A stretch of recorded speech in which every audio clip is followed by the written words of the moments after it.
Hi, welcome. It's time for another candidate reading of a children's book. My name is Susan Maud Buchser-Lochocki, and I am running for President of the United States as a write-in candidate. And the children's book I'm going to read today, I'm just going to read a chapter because it's a long book and I don't want to, you know, take too much of your time today. But you can go back and look up what I already read from the book. We're just at the beginning. The book is called Who Was Theodore Roosevelt? Perhaps you've seen it, maybe you've even read it. And, anyways, I'm reading it with you, and I believe our last chapter was chapter 3, On to Washington.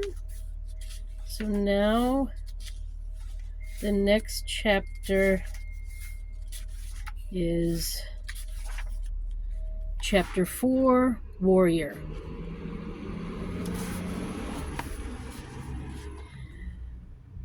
In Washington, Roosevelt was eager to make the United States Navy one of the strongest in the world.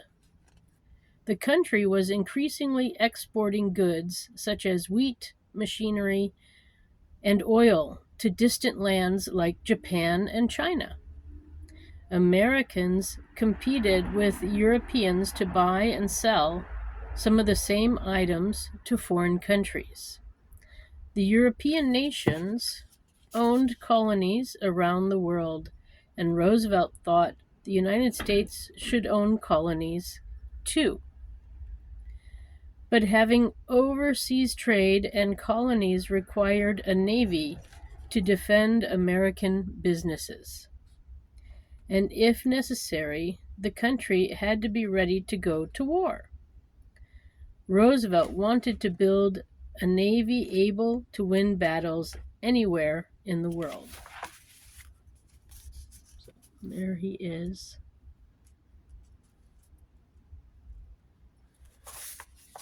And then here's a ship, a Navy ship.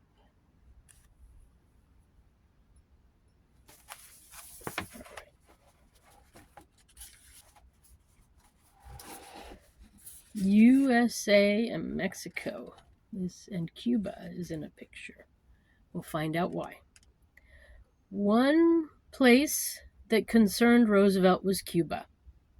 In 1897, it was a colony of Spain. Many Cubans, however, wanted their independence, and for several years they had battled the Spanish for freedom. Americans paid attention to Cuba because it was close to Florida and because its farms produced two valuable crops, sugar and tobacco. Roosevelt wanted the U.S. to help Cubans win independence from Spain. Then the United States could play a larger role in the island's economy. As 1898 began, violence erupted in Cuba. A U.S. battleship, the Maine, soon arrived in the island to protect Americans who lived there. In February, the Maine mysteriously blew up. Some Americans blamed Spain.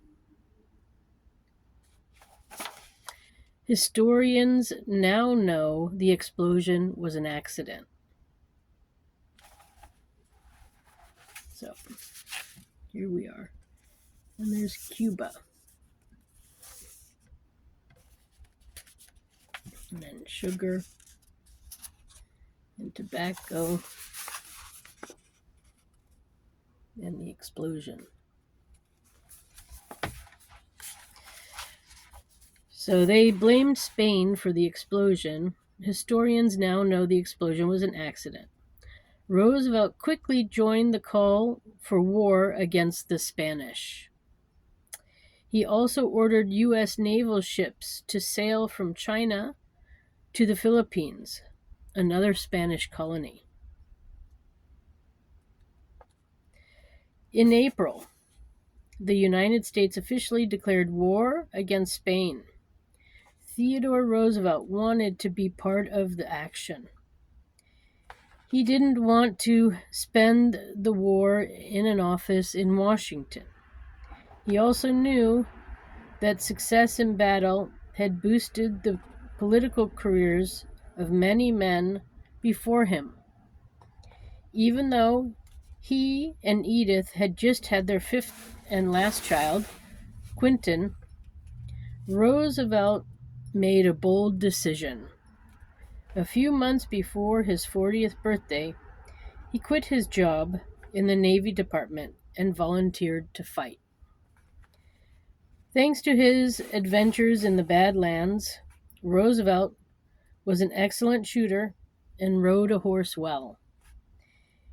He was given the title of lieutenant colonel and assigned to a cavalry unit. Although technically not the unit commander, Roosevelt played a major role in finding volunteers. The group came to be called the Rough Riders. At the end of May 1898, about 1,000 Rough Riders left their training grounds in Texas for Florida, where they waited for orders to sail to Cuba. When the Rough Riders finally sailed for Cuba, there was room for only 560 of them. Only officers were allowed to bring their horses. Despite the space limits, Roosevelt managed to get 2 news photographers on board the ship. He wanted to make sure they showed Americans the bravery of his men on the battlefield. He also packed a dozen extra pairs of glasses in case any were lost or broken. So there he is.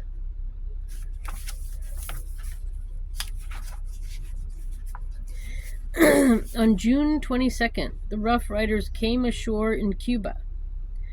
They were part of a larger U.S. force of about 17,000 troops. For Roosevelt and his men, the deadliest action came on July 1st. The Rough Riders were sent to help capture the town of El Caney. Their first target was a building the Spanish held on what the Americans called Kettle Hill. As the battle started, Spanish bullets rained down on the Rough Riders from other hills behind it. Roosevelt rode a horse named Little Texas as his men marched in heat that soared to 100 degrees. At the foot of the hills, Roosevelt ordered aside other troops so his Rough Riders could go forward. He then led the charge with a bullet brushing his arm as the Americans went further up. Roosevelt got off his horse and led his men on foot. Soon the Americans controlled Kettle Hill. From there, the Americans fired on Spanish troops at nearby San Juan Hill. Roosevelt then led a second charge up San Juan Hill, and once again the Spanish fled. So there he is, riding his horse into battle and the battlefield.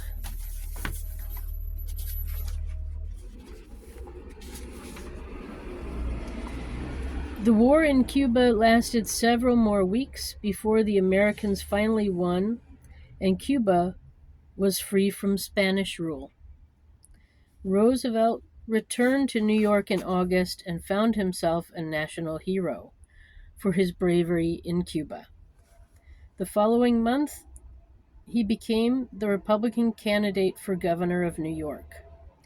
He won the election easily. Now, at just 40 years old, he led the most populous state in the country. Some people referred to him as the boy governor. For 2 years, Governor Roosevelt sometimes battled lawmakers to get the laws he wanted for the state approval. These included a new tax on certain businesses and shorter working hours for women and children.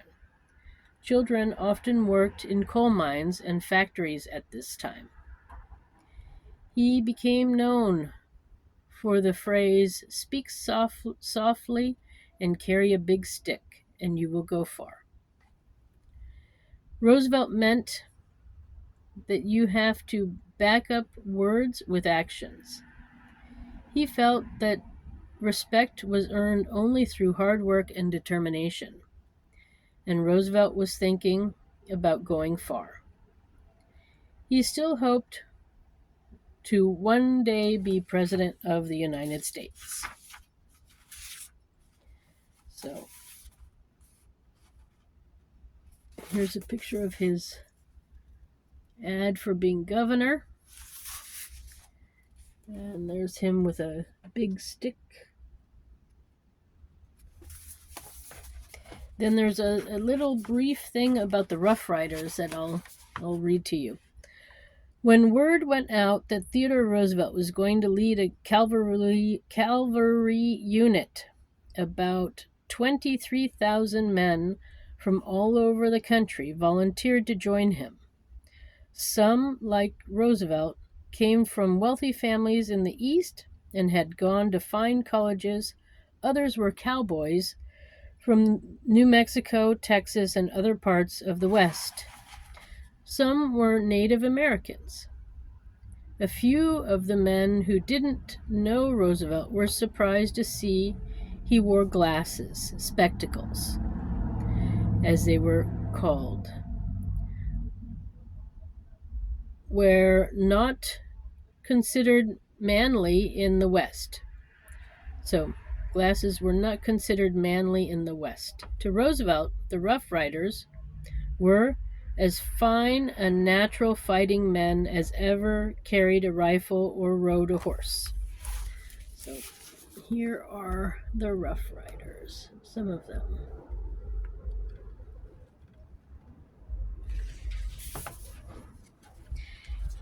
So that's the story for today.